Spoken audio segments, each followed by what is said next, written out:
For many, this heat, dust, and isolation remain the perception of agriculture. However, in the 21st century, agriculture is an exciting, high-tech sector that feeds the world.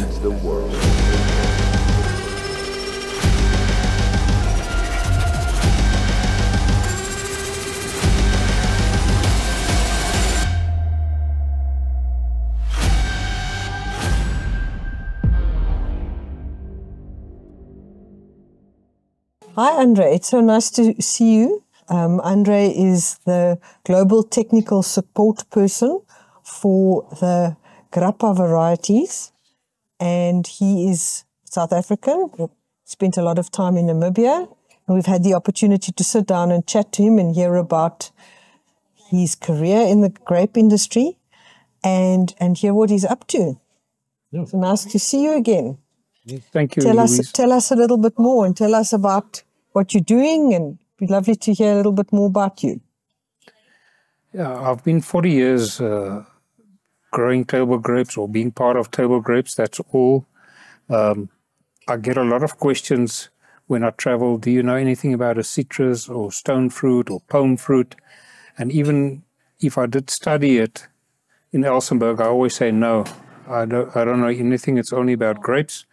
So yes, so for 40 years, it's a passion. It's every year is different.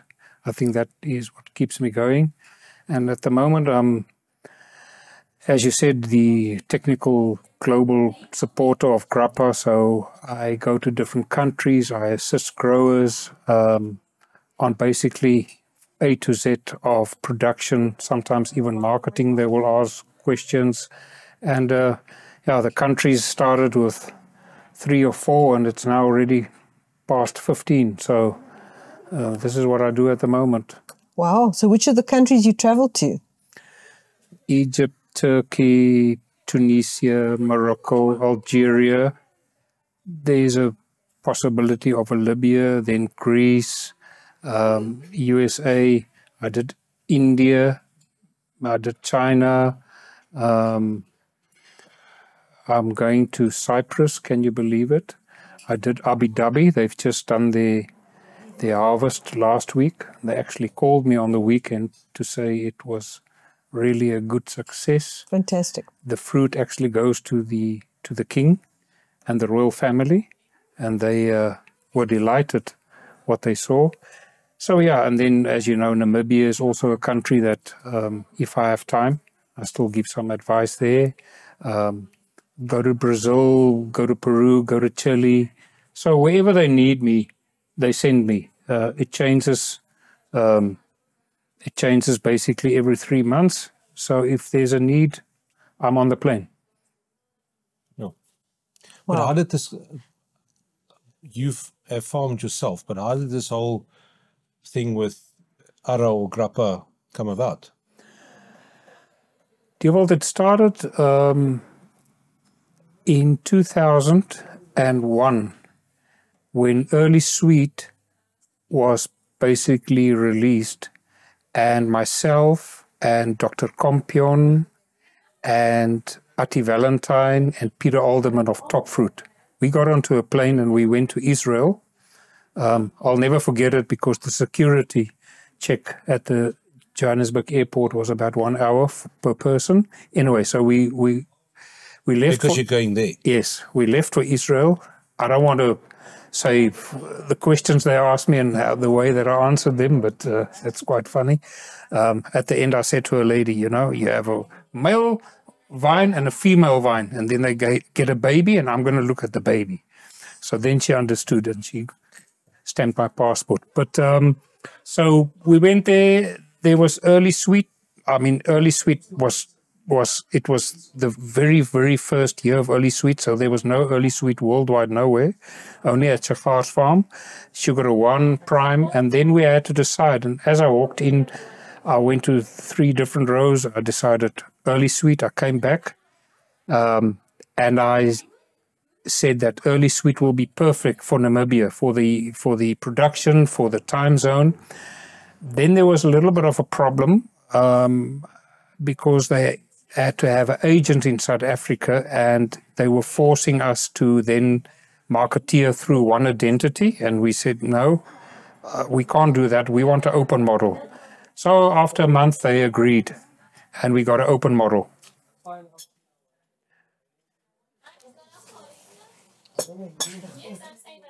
Okay, so you had an open model for the marketing. We had open model for the marketing of the early sweet. So we started to plant the early sweet, and this is how I started to get the carnel, to know the carnel family. And as we all know from I think 2003, they started their breeding program Grappa, and Namibia did not sign the IPOF agreement. So we could import any variety into Namibia without quarantine, without any delays. So it was the opportunity of the new releases of the ARAs to import them and test them in Namibia. We're talking about 20 years ago, 17 years ago, and I basically tested it, and I decided which ones would be profitable for the producing units in Namibia. And yes, the family just, as we said, I think the family connection just got bigger and bigger. And at the end, 50% of the entire Namibia had Grappa or other varieties. And then about a year and a half ago, I was blessed to have my first grandson. And I said, you know what, I'm going to take a little bit of a sabbatical, or a little bit of a sitting back. And they asked, Andre, but you know, we really need, with all your experience, with all the other varieties, wherever you've gone the last 17, 18 years, can we use that for our company?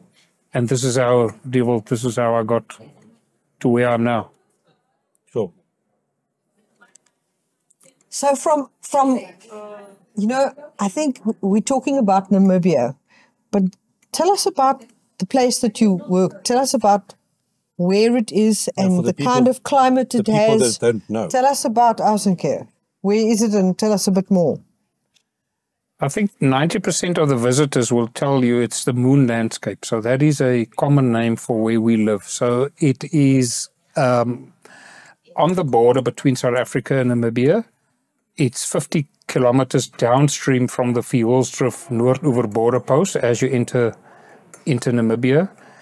And our annual rainfall, yeah, everyone's talking about climate change, but we are talking about a 2 to 3 millimeters of rain per annum. So obviously all the irrigation comes from the Orange River, and there's unbelievable opportunities, land available that no one used for centuries. And the soil is fertile because nothing has ever grown in it. Soil is, we always say soil is a medium, you know. You can change the medium, whatever. And as Dewald says, you know, it's extremely easy to prepare the soil, to plant a vineyard, to irrigate it, to fertilize it, and let it grow. And obviously, the big thing is the climatic conditions. What I mentioned, it's the rainfall. I mean, there is supposed to be no rain in the entire production harvest process from September until end of December. The amount of heat units that we have there is probably, let's say, 10 to 15% higher than a region like Uppington, where we also know it gets extremely hot. So your cycle is extremely short, and that's why you can produce grapes for the European market, UK market, from, let's say, 5th of November until the 5th of January. And that is the jewel of the whole business. You know, it's that time zone. And also, you know, I left Paarl in 2000 after being growing grapes in Paarl for almost 20 years. And diseases like downy mildew, like botrytis, was your biggest enemies. You get to Namibia, I haven't seen downy mildew in 22 years. So it's a special area to grow grapes. Even with something like downy mildew, does it, because of the heat, even if it comes in, it just won't survive? It won't survive. I mean, yeah, we even say fruit fly. Fruit fly, it's too hot for the fruit fly. That's a little bit of a joke, but it is really, I mean, we're talking about, my highest I've ever experienced there was 54 degrees one day. And you're talking about always between 38 to 46 in the October, November, December period. So it just speeds up everything. So for people who maybe are not that familiar with growing grapes, table grapes, the ideal climate is hot and dry. And that's exactly what you have there. So the bugs or the fungi or anything like that just don't survive. So that helps a lot for producing good quality, clean, conditioned table grapes. I think you've hit it on 100%, Louise. I mean, as I said, people talking about global warming, climate changing, rain when it shouldn't rain. But a long story short, every time there's something like this that happens either in South Africa or in Peru, whatever, people will immediately talk about the condition of the fruit that will arrive there in 2, 3, 4, 5 weeks. So exactly as you say, if you don't have that kind of climatic conditions, you don't have that issues. So that is why it's slowly, but it started, I would say, about 6 years ago, 7 years ago, that the retailers, the importers, the consumer have slowly but surely started to focus on Namibia as an important supplier of grapes. And the one thing is what you mentioned, but remember the other one is also these days with all the chemicals being sprayed, you have the green people, if that's the correct word. So Namibia has got a green status because you can use close to 50% less of the insecticides and the chemicals that you use in other regions. So that's also a very positive one. Okay. So is there still a lot of scope for growth in Namibia? I would say that at least in my mind, at least there's another. They are 3,500 hectares now. I would say, Dewald, you probably in that area, in that region, with the water supply and the land available, you probably can do another 3-5 along the Orange River. So you're talking about 7,000 hectares. It was close to 10 million cartons this past season. And we always said that Namibia could do 20 million. That's incredible. So the positive things that you have in Namibia, which is basically on the northern bank of the Orange River, is you've got this incredible water supply and the climate, which is perfect for table grape production. You've got lots of soil and lots of place to grow, good soils. One of your biggest challenges from there is getting your fruit onto a ship and into the market. So it's a long distance from there to the market. So I would imagine that is a bit of a challenge for the guys. It takes 12 hours for a cool truck to drive from your farm down to Cape Town. So if you have a supply from the Hex Valley, I don't know if that takes 2 hours. So we are talking about 10 hours more. But as you say, we've been there for a long time, and it's the whole operation, the whole logistics has become leaner and smarter and better. So, Louise, for grapes to be held in the cool room for 12 hours longer than, let's say, our competitors is no problem at all. There is so many opportunities in the past, Louise. I had Transnet there, I had Portnet there, I had the entire Namibian port authorities. There's such a huge opportunity to ship from Namibia. They have Walvis Bay, they have the train set up from the south right up to the north. Someone just needs to drive it. And obviously that will also be good for Namibia.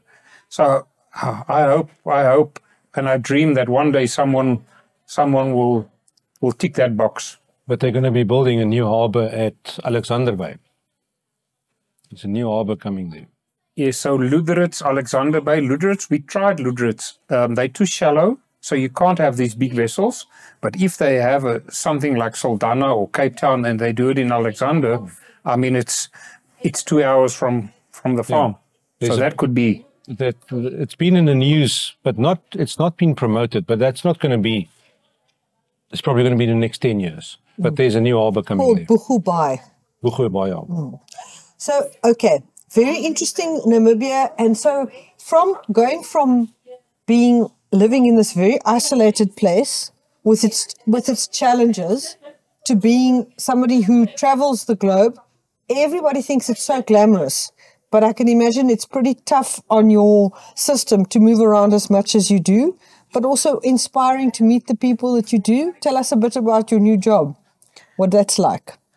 Yeah, I think I can compare it, Louise. I think we met each other, I don't know what, 15 years ago or 12 years ago. But anyway, when we started being part of Namibia in 2001, it was a little baby. It was extremely primitive. No one recognized it. It was like with all respect, it was like the clown of the industry. You know, the only advantage at that time was obviously the time zone. But from there to now, the building of all these great farms and the empowering of the Namibian people, that is extremely close to my heart. It's to see someone that I met in 2001 that was a farm worker, and today he's a MD of an international company in Namibia. That gives me satisfaction. So to walk away and say, I left something for the local people, for the Namibian people to have an extremely future. Now, exactly the same is what I'm doing at the moment. I go to countries like Morocco, like Algeria, like Turkey. People are not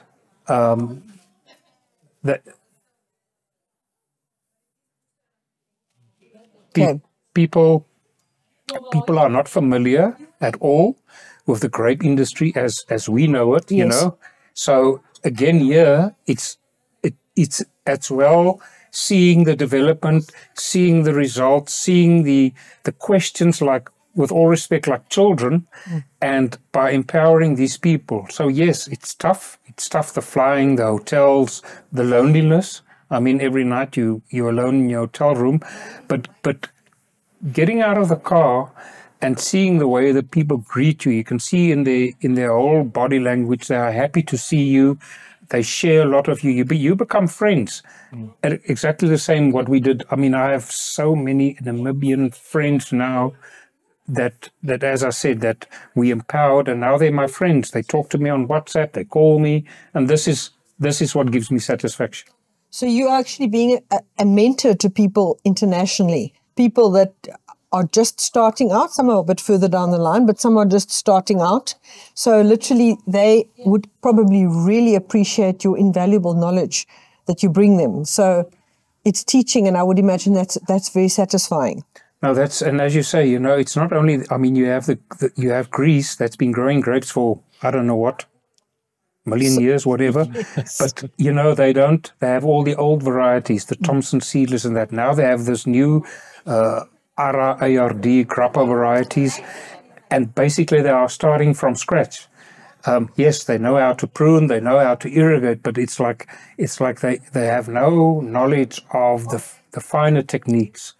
And by teaching them and by seeing the result, as you say, it gives you so much satisfaction. And, you know, they make a comment when I get to Greece. They say, why are you always so positive? You're always positive. You're never negative. I say, this is our industry, because we're always looking at next season. We take it day by day. And also this kind of, let's say, spin-off from myself to them, it's not only technical, it's not only table grapes. It's also for themselves, you know. So a little bit like a dominee. But with all the travels and everywhere you've been, what is we all know that Peru is like the next big thing. Everybody's like supplying the world with fruit at the moment. But where's a very good opportunity that you think people have not explored it enough? I think the entire part of North Africa, so from Abu Dhabi, Egypt, Tunisia, Libya, Morocco, Algeria. Why, Dewald?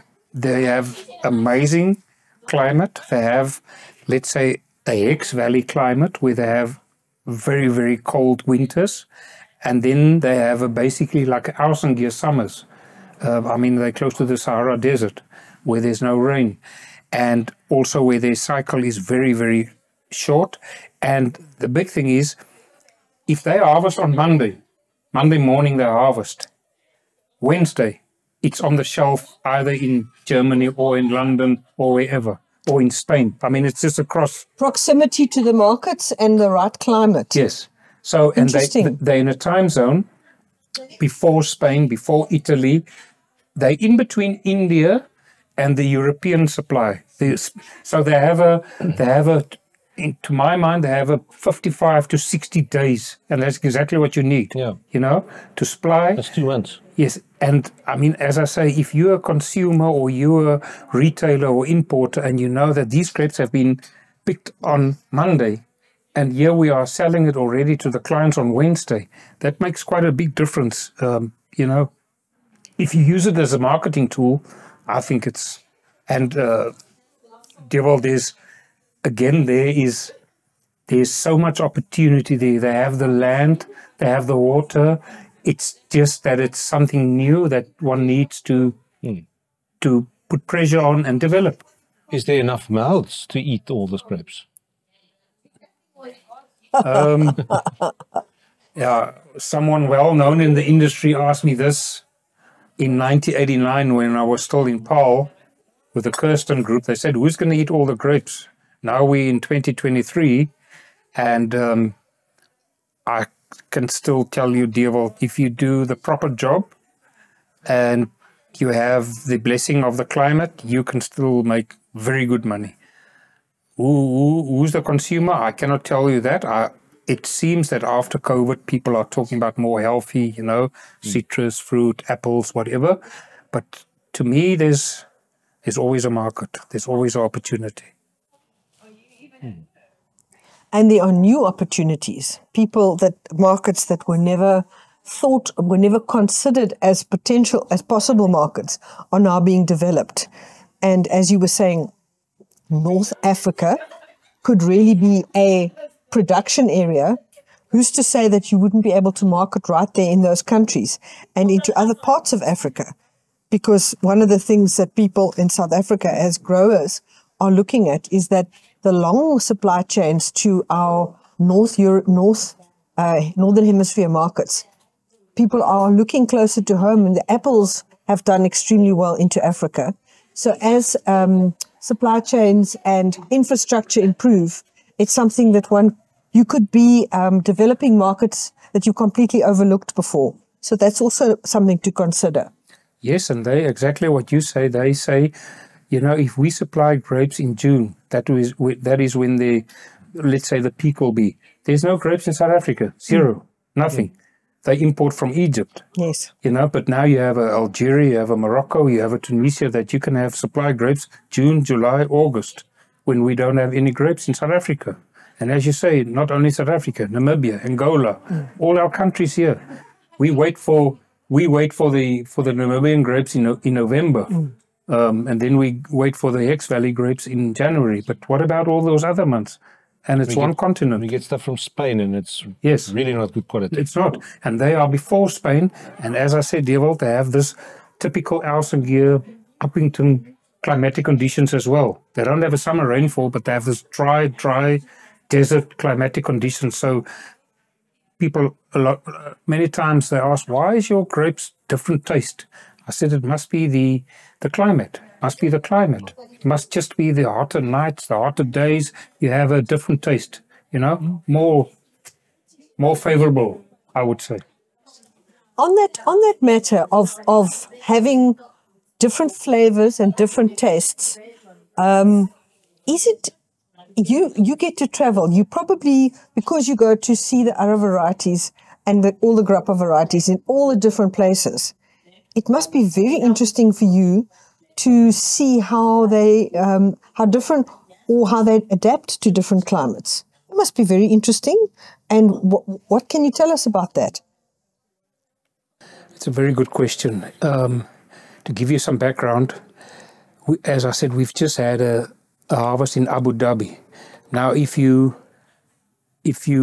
people don't know Abu Dhabi, it's like Muizenberg or like Blouberg. It's ocean with sand. If any of our fathers or grandfathers or even my friends, and you say you grow grapes here, they will say it's impossible. But long story short, so it does grow there. We managed to get it grow, and the taste there of the varieties, to me, it's the crispiness. The crispiness is different than, for instance, European country with the same variety. So you immediately, there's a difference. You can say this comes from, let's say, Abu Dhabi, and this comes from Greece, you know? Not that there's anything wrong with the Greece grapes, but there is a difference with the same variety. And, you know, people did, if you come to Cape Town, I remember 22 years ago, they say, why is your flame, for instance, different than the flame that we buy here in South Africa? It's more crispy, it's more sweeter, and I think it must be the different climatic conditions, as you said. It's different, you know. And the soil, because if you look at wine, one of the big things is the terroir because a Sauvignon Blanc here will taste different than a Sauvignon Blanc there. So that could also be. It can be, and it seems, Dewald, that the places where you don't have the royal the best soils, like for instance, I mean, the Berg River, Hex Valley, Bakersfield have extremely good soils for vineyards. The Alsangier, the Abu Dhabis, if you talk to a soiler, you would say that is not in the same class as these other soils. Yet, as you said, yet they produce very good grapes. So it can be, yeah, definitely the soil can make a difference. So for somebody like yourself who's been producing grapes and farming with grapes for 40 years, to have walked the walk with one particular grape breeding company for the time that you have, and to be seeing these varieties all around the world, and hearing what people's feedback is about introducing these grape varieties on their farms and growing them, what kind of comments and feedback have you had from people, and what kind of, let us know or tell us a little bit about that. Yeah, that's quite a complicated one. You know, the saying around the industry is that it's all about the jockey. It's all about the guy that is on the farm, makes it happen. So you'll get to farm A where people are extremely happy with the other varieties grappa. You go to B and, you know, we don't have production, you know, we don't have this, we don't have that, and blah, blah. And then if you start to educate, if you start to spend time, you will see that there is some mistakes made on the protocol. So, and I think let's say in my younger days, or what we will learn from our fathers, is that everything takes time. And it seems these days, I'm not saying it's the mobile phones or the WhatsApps, whatever, but it seems that people don't want to spend too much time. So if in a year or two they don't get a result, they remove it, where you should rather stay and fix it, you know, because the variety that you've seen in other places, let's say, for instance, in Bakersfield, you've seen it there. So if it can be like that in Bakersfield, there's no reason why you cannot produce the same quality. But sometimes I see that people, they don't want to spend time, you know, 3, 4, 5 years. Yes, there's a cost factor, but again, to remove everything and to start all over with something else, it's the same, you know. So you mentioned the protocol And I think that would be a very interesting thing. Is it? Yeah, no, I'm just checking something, but don't worry. So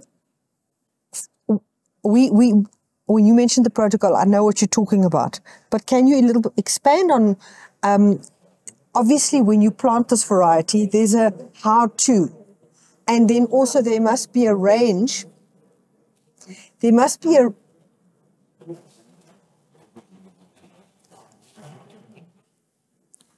Everything is against us today. Yeah.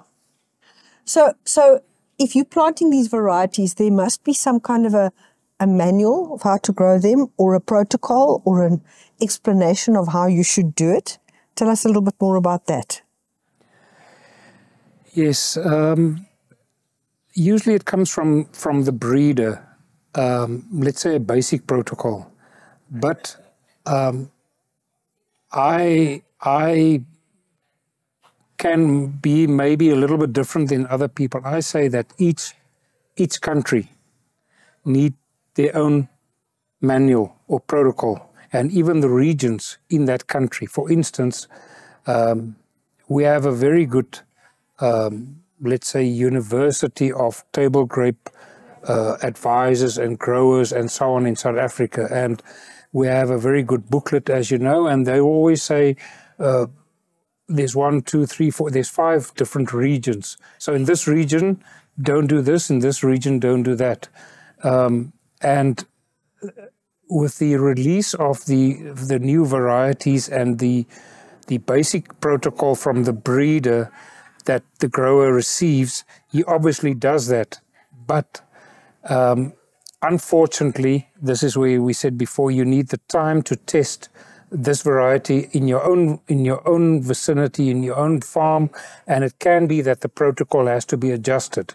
So I said to them, I had a very good mentor in my young days, one of the icons of the industry in the world, and we had a golden rule. We called it golden rule. What was that?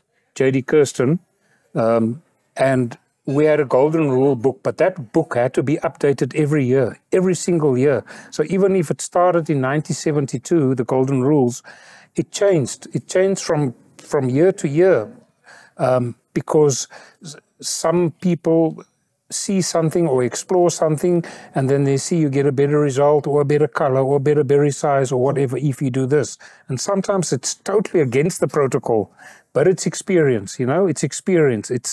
And this is why I said this is all a long-term investment. So the only protocol that new developing countries have and growers have is the one that they get from the breeder. But on all my visits, I try to encourage the people to write their own manual, their own protocol. Use that, but if there's some fine-tuning, I always say it's like cooking a meal, a little bit of salt, a little bit of pepper, and this year maybe the climatic conditions is a little bit different, then you have to change it a little bit. And this is what makes it so exciting also in my position. So with all these travels going everywhere, what is the general talk of the town in the grape industry at the moment? Because I know that South Africa's had 2 or 3 tough years. What's going on in the rest of the world?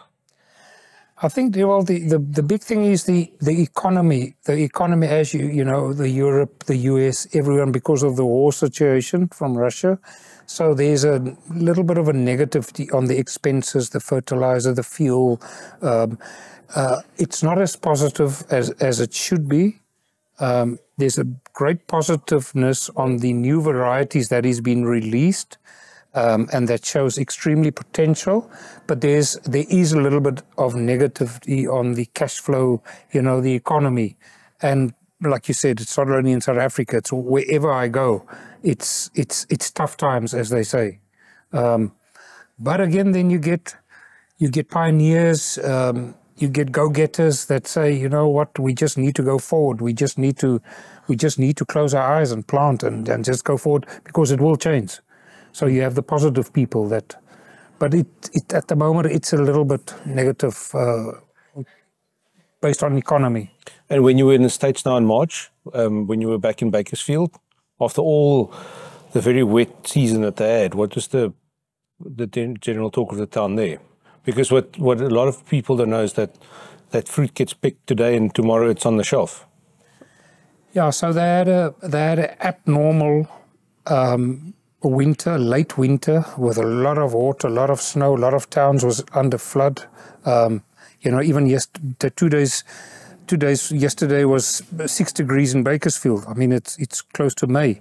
So they're talking about a 2 to 3 week later period. They're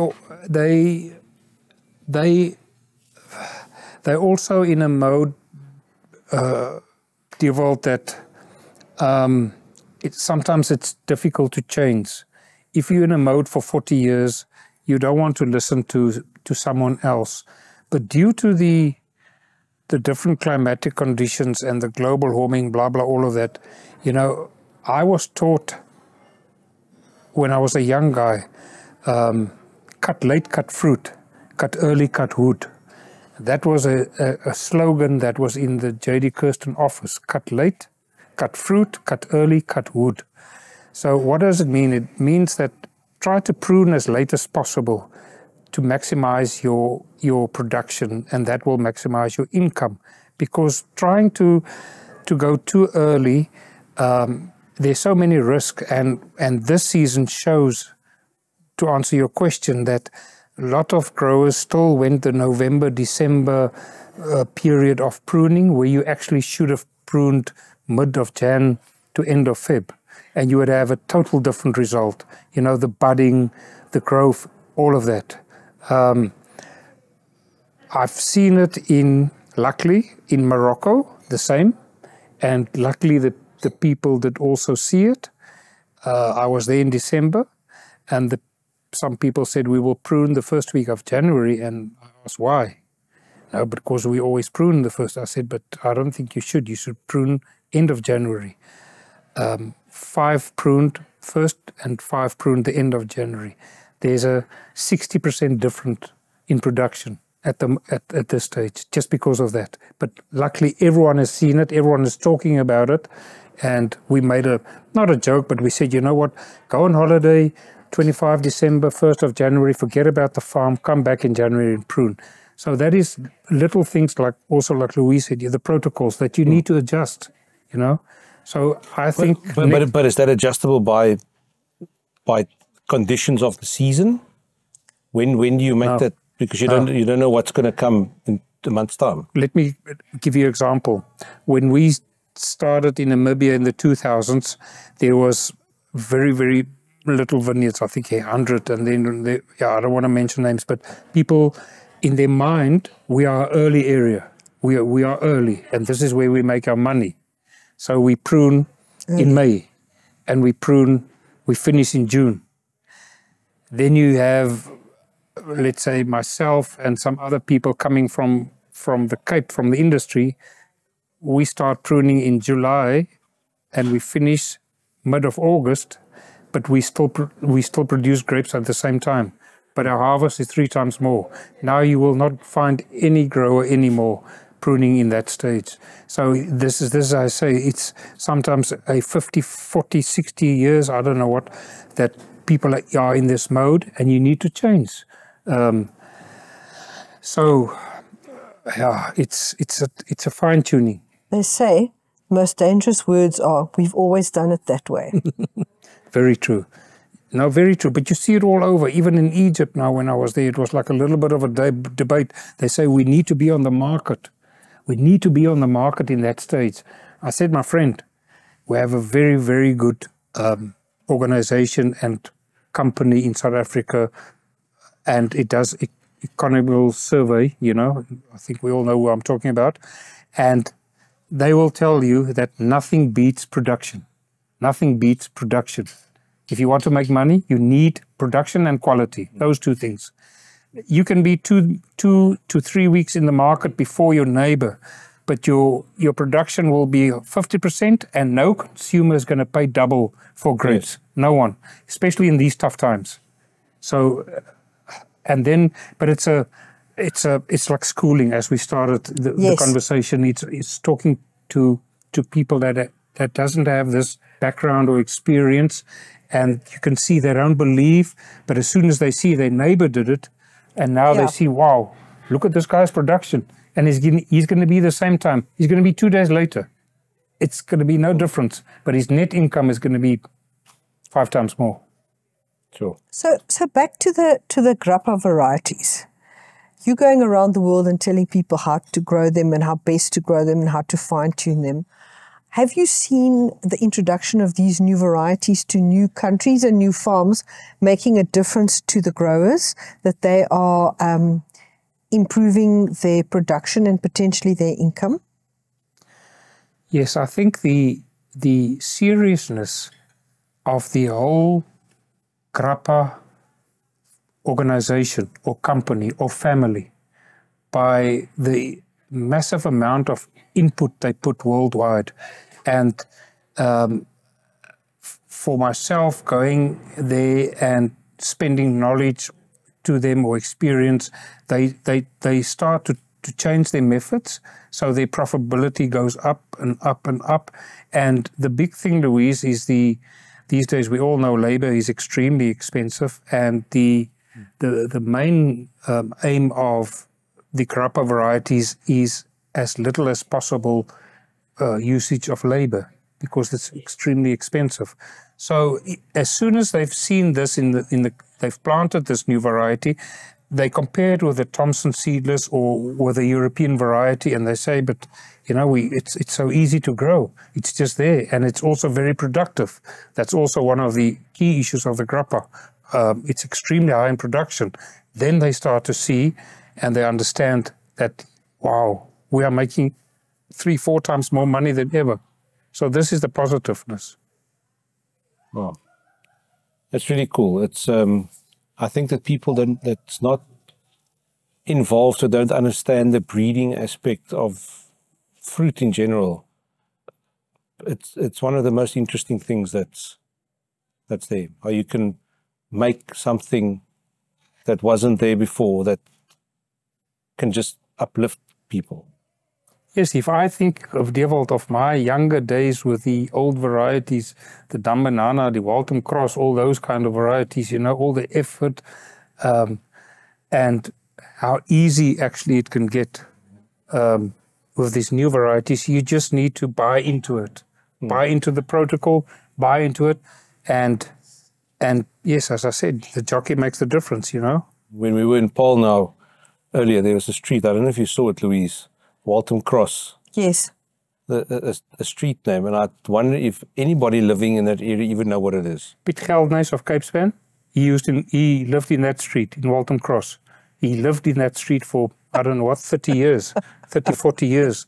Yeah, he lived in that street. There's also a Barlinka. There's a Barlinka Avenue somewhere here as well. And as you say, I mean, the whole 80% of Paarl was Waltham Cross, and 80% of Hicks Valley was Barlinka. And the streets were named because it was, people made money, you know. It was La Rochelle, La Rochelle, Bonnier, a lot of names like that. I wonder if the people that's living there now even have got any idea what it is. They will Google it, who was Waltham Cross. But I want to ask you a slightly more personal question, and you can see how you can answer that. With somebody with a kind of length of career in one type of production and so on, it's always interesting to know if there was anything. Did you remember a particular event that was very significant in your life? That's the one side of the question. You can think about that. Or was there an event or something that happened that was particularly funny? It's always nice just to share. And I know I'm putting you on the spot here, but maybe something comes to mind. I don't know. Or even during your travels, something with the grapes. I mean, I know somebody once said, why don't you just freeze them and ship them? I mean, you know, that's so easy. It's like, no, you just don't understand. So is there anything I think the funny that you part, can tell us that was particularly funny? The funny part, Louise, is that, especially in these new developing countries, is when we talk about the chemicals, the spray, and also the dust, then people say, no, but we wash the grapes. You wash the grapes. Yeah. You know, and then they say, but we wash the citrus. I said, but I mean, if you wash the grapes here, you will, It's not going to work. It's not going to work. So, and that you find quite often. Sometimes also the understanding of the sizing and the flowering process, that people read the manual, but they have no clue what is flowering. You know, you get a message, Andre, can I now do the flowering protocol? But he sends me a picture of a berry that's already 10 millimeters. I said, and this is growers, you know. I mean, so sometimes these are kind of things that grape flowers are very small. If you don't know what's going on there, you might not actually understand. Yeah. But so interesting. On the washing part, it's actually quite interesting, because you get these people and they say, now you've got to wash the pesticides off. Yeah. But there's no chance that there will be a pesticide of any sorts on that thing, because it's got to go through all these withholding periods, and you can wash it, but it will just be dust. Or keep it on there and get your trace elements. I always say, when you wash it is when it's right at the end, at the client in the house, and you're going to eat it now, and now you can wash it because you can eat it. I mean, I remember even in the X Valley when I was a child, very well-known family there, been growing grapes for, I don't know, 200 years, and he used to take the bunch, take off each berry, and he put it in water before he ate it. And that's a grower in X Valley. And it wasn't because of anything, it was just like putting milk into your coffee or not, you know? There was no specific reason. Well, I've picked it up because we've spent many hours in vineyards.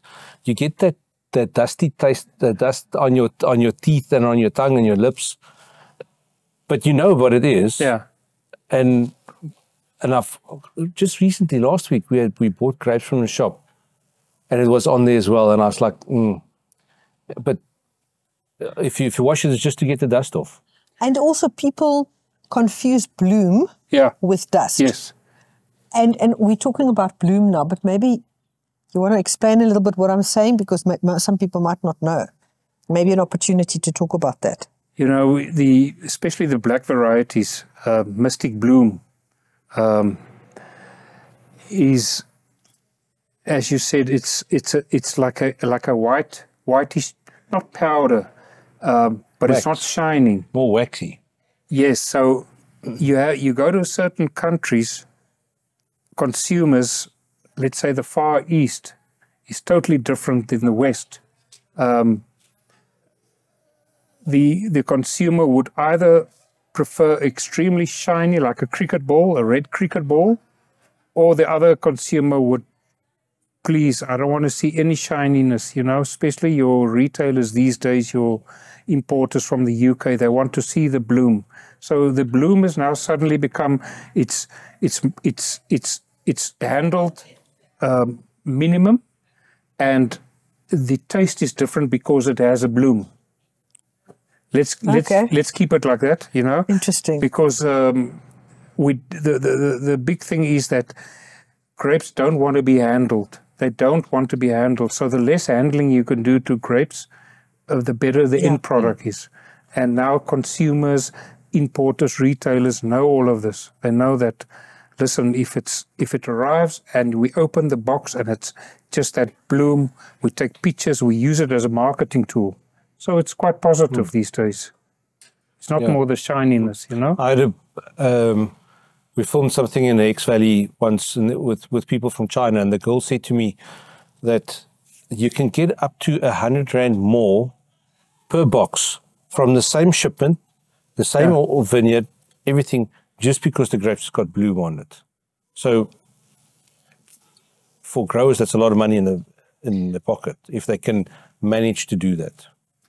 And Louise, there's probably a lot of highlights I can say, you know, but getting closer to what I'm doing at the moment and the family is that a variety like R15, like Sweeties, you know, I say always to people, I feel guilty at the end of the season. I feel like I didn't do anything, and I get this kind of production, this kind of income.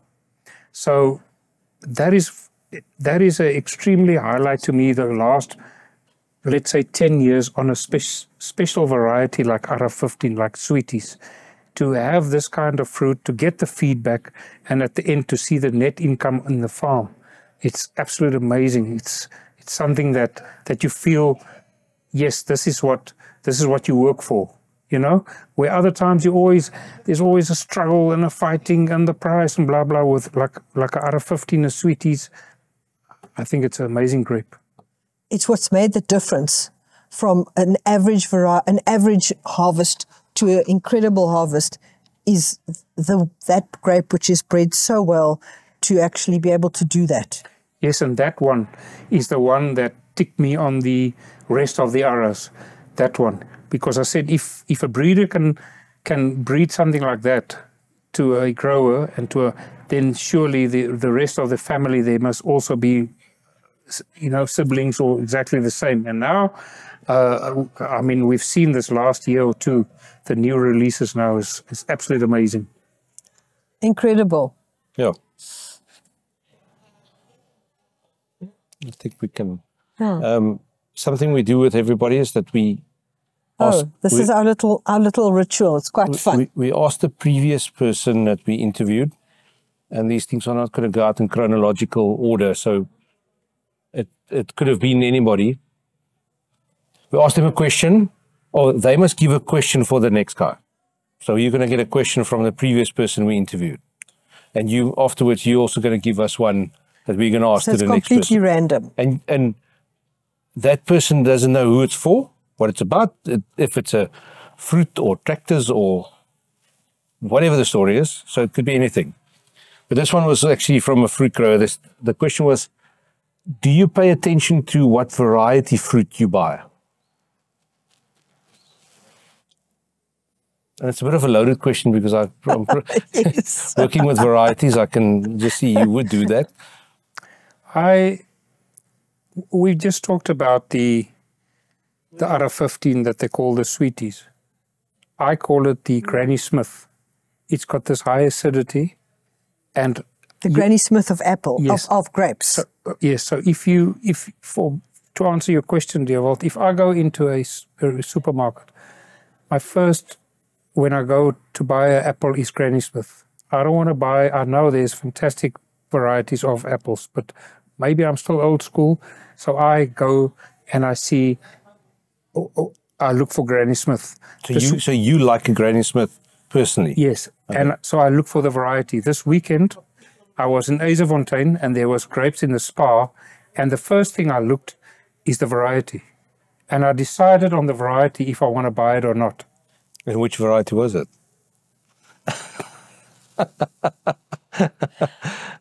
But some of the competitors. But to add to that question again is that often in South Africa, the shops they just buy a green grape. There must just be a green grape on the shelf or a red one or a black one. They don't even know what varieties. We were in fruit and veg the other day and had a whole stack of grapes. And it was a mix match of everything. But in there was Sweet Glow and Cotton Candy. But obviously I know what to look for, and there were some nice ones in there. But they were like, it was 20 Rand for 2 punnets or something. It was just a massive grapes that they had to get rid of. And the guy was walking around with a mic saying on the intercom, green grapes, 2 punnets for 20 Rand. I said to him, listen, you must say it's Cotton Candy standing there. Because then the people will buy it just because they don't know what it is. But I don't think even the grocer, they had a real... The message has not got through to the South African public about flavor in grapes necessarily. Yeah, so the people that know is they will look. Well, in Europe, I think it's even worse. And my marketeers, friends that's been there for, I don't know what, 25 years, 30 years, they say that it will always stay green seedless, black seedless, red seedless. The consumer comes in, then you have this advertisement or media from different breeders to say, no, it's a, you know, and the UK, but it's a very, very, very small percentage of people that actually knows a variety by name. To them, it's true. Yes, so... And I asked them, will it ever change? They say, we cannot say if the sun will rise tomorrow, but we can't see that in Europe, for instance, it will change. This again, where I say I'm old school. I grow grapes, or a grower should grow grapes because of passion, but also for his income. So if you can maximize your income by producing grapes at a low cost and a high yield, you're going to have a better income than the guy next to you that says, I produce the flavors, whatever, at the end, this guy makes his money, he buys another farm and another farm, and he progresses. So because the consumer on the other side goes in and they just buy on color. Yeah. That is my view. Yeah. It's also very subjective, and I think something like Pink Lady got it right in apples, and it's a household name now. Did. A Pink Lady. They did. Just like Granny Smith. If you ask anybody to give two names of apples, they'll probably say, or three names, they'll probably say Golden Delicious, Granny Smith, and a Pink Lady. Probably. Yeah. So there is so many varieties, especially in the grapes, that I think there's a lot more work to be done by the breeders to get a brand name established. And again, I might be completely wrong, just from what we've seen and what we know. But I think they need to, if they want to market it to a specific customer as a specific brand, they will need to do a lot more. The grapes are now where the stone fruit. I mean, there was 100 different varieties of stone fruit. Yes, and there still is. Yeah, and I haven't got a clue what is. I'm a grower myself of grapes, but I've got no knowledge. I just know there's. I don't know. I don't even know their names, and I think at the moment people are also, there's so many grape varieties that they don't want to spend their time trying to learn it. But with grapes it's easier because you've got different shapes in berries. They know that I bought a longer grape. I like that high acidity of that longer green grape I bought last week, and they can look for it on a shelf because they can identify it. Same with all the other grape varieties. But in stone fruit, a nectarine looks like another nectarine. A plum, a red plum looks like another red plum. Yeah. And grapes, when we supplied Unifruco in the 80s, you go to the UK, you'll see Alphonse Lavallee, Dunbanana, Waltham Cross. It's named there in the shelf. Yes. Those days it was named. On the shelf with the price and everything. Yes. So there was black grapes. This is Dunbanana. This is Alphonse. Obviously, Unifruco drive this whole process, but there wasn't so many different varieties like today. And then after deregulation, it just disappeared completely. But why did they do it then? Why can't they do it now? It's a good question. Because like you said, they are sure that the chance of them just keeping it a green grape, red grape and black grape will just stay like it is forever. Why can't it be like it was in old days, like you said? I think it's interesting that there's actually quite a push from the supermarkets to keep it simple, which is understandable. Yes, to not go down that road. There's a push from the side of the breeders, and then to do what you were saying, and there's a push from the side of the supermarket to keep it generic. Because so say for instance you've got your early season something really special, and now you've run out, but now you've got a replacement for it, but it's not that one. So now you've run out of that, but you can offer them this. So if you don't put too fine a point on it, you can say we have green grapes the whole season. You understand? And also there's some of the packaging, they literally put it into generic packaging so that it looks the same. Yes, I totally understand all of that. But the Mrs. Jones can identify, or Mr. Jones, or the Joneses, could very easily identify different varieties of grapes these days. But my two daughters that grew up on the farm, like I said, I was in the spa, and I looked, and grapes, but you also have so many. So it's either Autumn Crisp or Sweet Globe or whatever. Your mind tells you, okay, now it should be Crimson, it should be this, it should be this. But still, you are looking at, I have to take my cell phone to see what does the fine print say, because it has to say the variety. Yes. So my daughter said, but, why are you looking at the variety? And then I had to educate them a little bit, But even they grew up on a grape farm, and they dis wit druiwe or black grapes or what, and they take it. Yeah. Right, so I think that's it. Andre, thank you so much for your time. It's been incredibly interesting. Yeah, especially in the short bit of holiday that you've got. Yes, we really appreciate you taking the time to chat to us. And it's really good to catch up with you again. And, well, we'll be putting this out and you'll hear what people have to say. So thank you very much for taking time to chat to us. Hopefully we see each other in Bakersfield again. Hopefully. Thank you.